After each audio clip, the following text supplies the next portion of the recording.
Bismillahirrahmanirrahim. Apa kabar anak-anak? Semoga kalian dalam kondisi sehat dan tetap semangat dalam belajar ya. Pada kesempatan kali ini, Ibu akan meneruskan penjelasan tentang listrik statis. Yang kemarin kita telah membuat elektroskop, kemudian yang kedua belajar tentang gaya kolom, maka yang kesempatan ini Ibu akan menjelaskan tentang perpindahan muatan listrik sampai ke energi dan gaya listrik.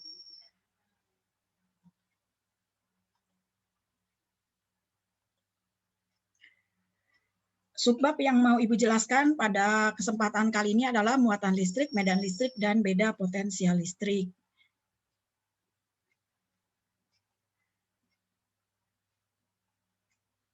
Nah, kalian paham kan bagian terkecil dari satu benda namanya adalah atom. Nah, atom itu memiliki partikel lagi. Dia sudah terkecil tapi ada lagi ya penyusun di dalamnya yaitu proton, elektron, dan neutron.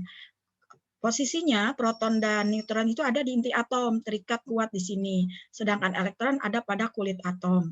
Kamu lihat di sini atom ini memiliki dua kulit. Maka bagian luar ini yang disebut sebagai elektron terluar itu bisa berpindah ke benda yang lain. Nah, sedangkan proton tidak bisa berpindah. Penjelasan posisi elektron dan proton ini bisa dipakai untuk menjelaskan mengapa penggaris plastik yang digosokkan ke kain wol atau ke rambut kita bisa menyebabkan penggaris plastik mampu menarik kertas-kertas kecil.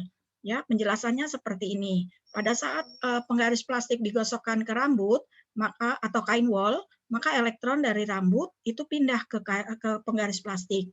Maka penggaris plastik yang semula netral akan menjadi bermuatan negatif karena telah terjadi penambahan elektron. Nah, dengan segera plastik yang telah bermuatan ini kita dekatkan ke kertas-kertas kecil.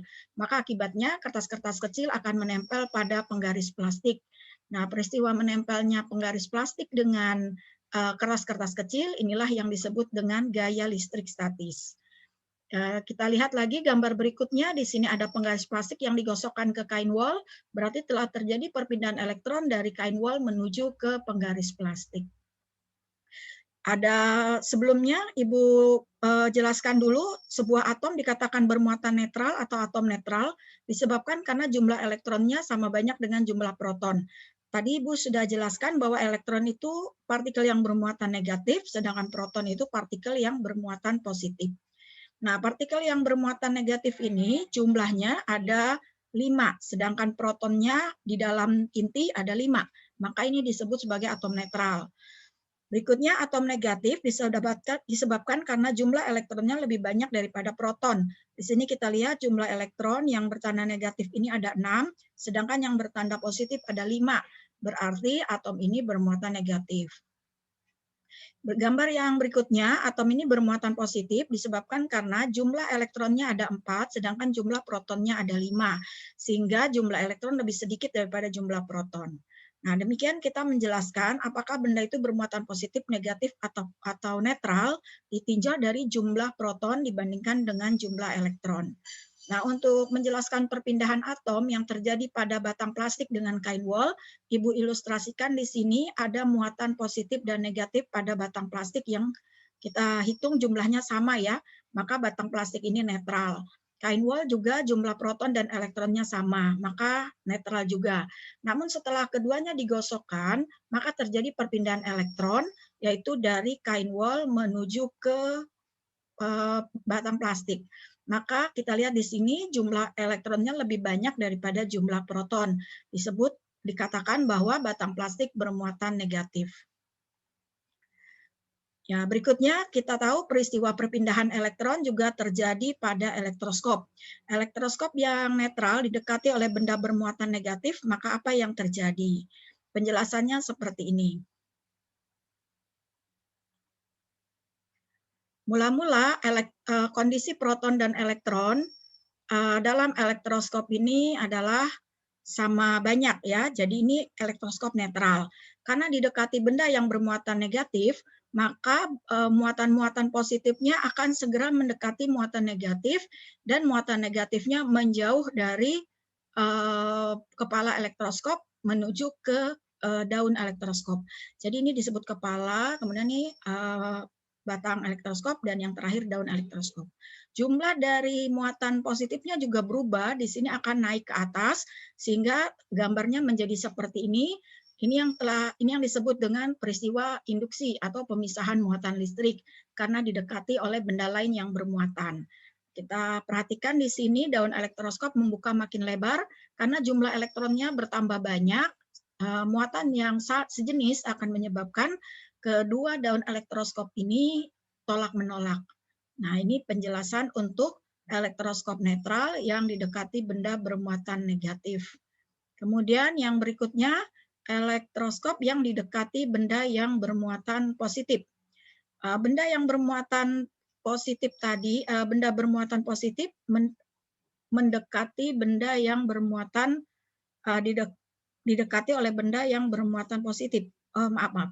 Elektroskop netral didekati oleh benda bermuatan positif. Maka yang terjadi, elektron-elektronnya akan mendekati benda tadi atau telah terjadi pemisahan muatan. Sedangkan muatan positifnya turun ke bawah menuju ke daun elektroskop. Maka yang terjadi adalah jumlah negatif muatan elektronnya berkumpul di bagian kepala elektroskop, sedangkan muatan positifnya menjauh ke daun elektroskop.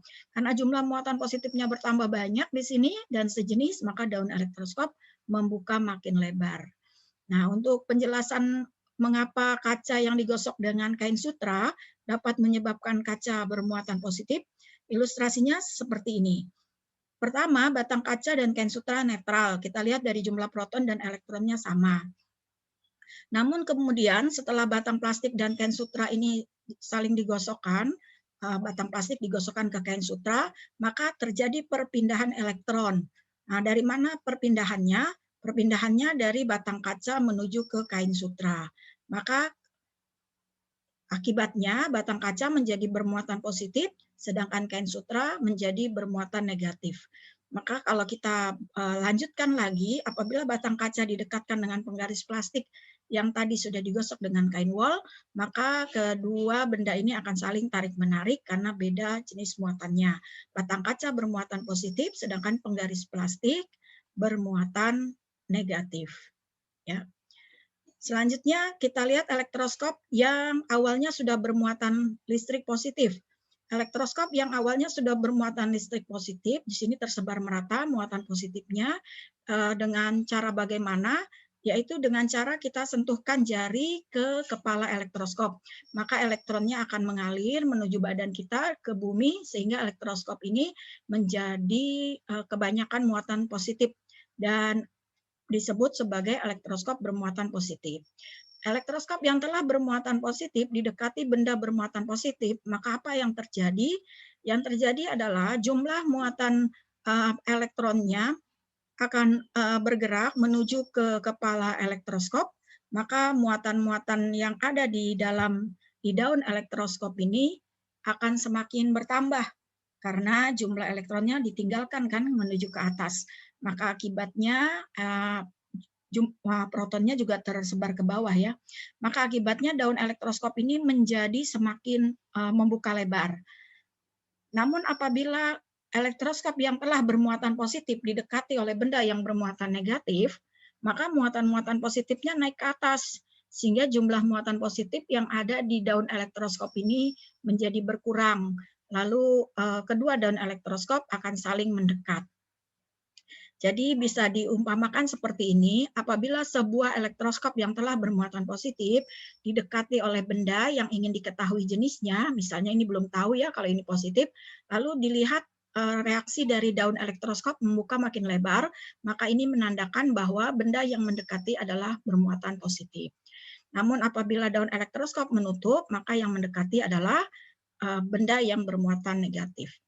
Pernah lihat gambar seperti ini? Nah, ini bisa ya kita jumpai di PP Iptek Taman Mini.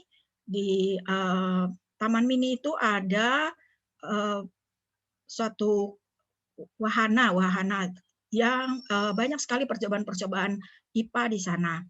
Anak ini sedang memegang kubah, ini alat ini disebut generator Van de Graaff, yaitu sebuah alat yang bisa menimbulkan muatan listrik yang sangat besar dengan cara menggosok, karena di dalamnya ada karet yang berputar terus-menerus sehingga menimbulkan muatan listrik elektron yang sangat besar di dalam kubah ini.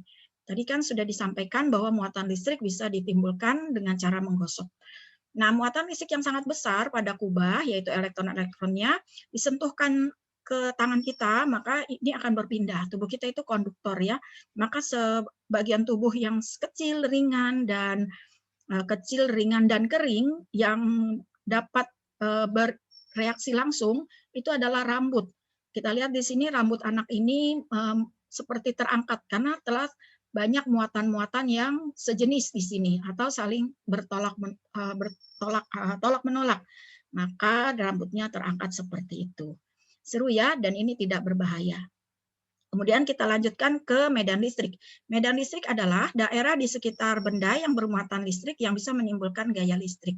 Medan listrik itu daerah, maka di sini kita lihat bahwa daerahnya membentuk daerah yang melengkung seperti ini. Muatan positif itu medan listriknya ke arah luar, sedangkan muatan negatif medan listriknya ke arah dalam. Apabila interaksi antara muatan positif dan negatif, maka nanti bentuk medan listriknya seperti ini. Positif keluar, negatifnya masuk. Tapi apabila muatan negatif dengan muatan negatif didekatkan, maka medan listriknya gambarnya menjadi seperti ini. Ada daerah nanti yang kosong atau netral. Rumus medan listrik E sama dengan K kali Q per R kuadrat. Kemarin sudah dijelaskan, K ini adalah konstanta ketetapan ya, bilangan ketetapan. Terus Q itu muatan listrik, R itu jarak antara kedua muatan. Satuan dari E atau medan listrik adalah Newton per kolom. Jadi rumus E bisa juga gaya dibagi muatan. Satuannya Newton per kolom. Nah, yang berikutnya adalah beda potensial listrik. Beda potensial listrik adalah besarnya energi listrik yang diperlukan untuk memindahkan muatan listrik dari satu titik ke titik yang lain. Kita lihat di sini, benda ini muatan A lebih banyak positifnya daripada negatifnya, sedangkan muatan B positifnya sedikit, maka beda potensial A lebih besar daripada beda potensial B. Sehingga elektron akan mengalir dari tempat yang potensial tinggi ke potensial rendah, dari A ke B. Lambangnya V, rumusnya energi listrik per muatan. Satuannya tentu Joule per kolom, karena satuan energi listrik adalah Joule, sedangkan satuan muatan listrik adalah kolom. Demikian penjelasan Ibu untuk materi ini. Kita akan lanjutkan untuk penjelasan pemanfaatan listrik statis dalam kehidupan sehari-hari. Ibu sudahi sampai sini, semoga bermanfaat. Wassalamualaikum warahmatullahi wabarakatuh.